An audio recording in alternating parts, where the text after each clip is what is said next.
छत्तीसगढ़ में नई collector guideline दरों में भारी बढ़ोतरी के बाद राज्य में राजनीतिक माहौल गरमाई हुई है। नमस्कार, आप देख रहे हैं एडिटर जी न्यूज और मैं हूं आपके साथ प्रिया जगत। गाइडलाइन दरों में अचानक हुई इस वृद्धि के खिलाफ आम जनता, किसान, व्यापारी और विभिन्न राजनीतिक दल खुलकर विरोध जता रहे हैं। वहीं अब कार्यालय महानिरीक्षक पंजीयन ने गाइडलाइन दरों में पुनः निरीक्षण को लेकर आदेश जारी किया है, जिसके अनुसार शहरों में 1400 वर्ग मीटर तक इंक्रीमेंटल गणना का प्रावधान खत्म हो जाएगा। वहीं नगर पालिका, नगर पंचायतों में पुराने प्रावधान लागू होंगे। बता दें कि जारी आदेश में बहुमंजिला फ्लैट दुकानों को भी बड़ी राहत प्रदान की गई है। वहीं अब सुपर बिल्डअप एरिया के आधार पर गणना प्रावधान खत्म कर दिया गया है। साथ ही बिल्डअप एरिया के आधार पर मूल्यांकन होगा। इसे लेकर पीसीसी चीफ दीपक बैज का बयान सामने आया है। आइए सुनिए उन्हें क्या कहा।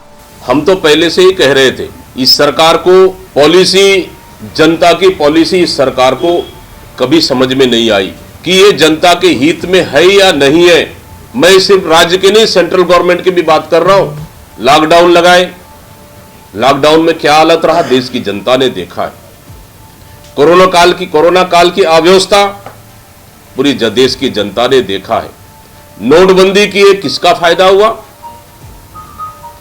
जीएसटी बढ़ाए किसका फायदा हुआ।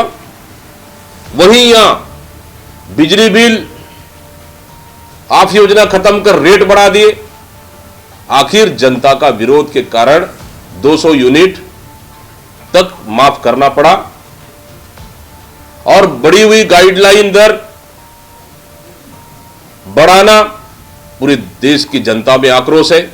मजबूरी है, वापस लेना पड़ रहा है। मतलब कहीं ना कहीं इस सरकार की आदत सा बन चुकी है कि पहले थूक लो फिर उसको चाट लो। मतलब थूक के चाटने का आदत बन गई इस सरकार का। अगर इस सरकार में थोड़े बहुत ही बुद्धिजीवी बचे होते, मुझे लगता है इस तरह की नियमों को लाने की आवश्यकता नहीं थी।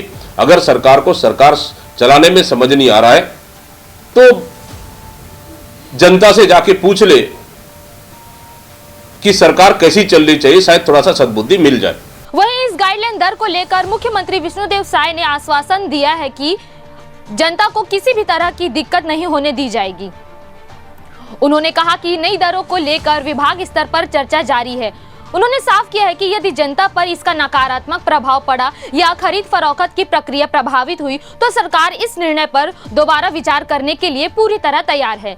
वहीं इसे लेकर मुख्यमंत्री विष्णुदेव साय ने क्या कहा, आइए सुनते हैं। देखिए, 2017 से गाइडलाइन दर में बढ़ोतरी नहीं हुआ था,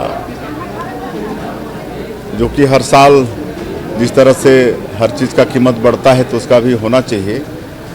और निश्चित रूप से उस पर मंथन हो रहा है और बहुत अच्छे पक्ष भी हैं उसके, लेकिन वो पक्ष हमको लगता है कि सबके सामने में आ नहीं रहा है। अगर कोई इस तरह का कुछ होगा जिसमें जनता को कष्ट होगी तो निश्चित रूप से उस पर सरकार विचार करेगी। फिलहाल इस वीडियो पर बस इतना ही। अगर आपको हमारा ये वीडियो अच्छा लगे तो इसे लाइक, शेयर और सब्सक्राइब करना ना भूलें। धन्यवाद।